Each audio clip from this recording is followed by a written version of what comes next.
মানুষের সঙ্গে কেন জীবনটারে সাজাতে চাই না।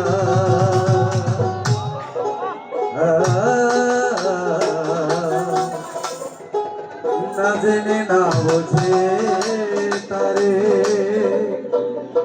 ভালোবাসি না।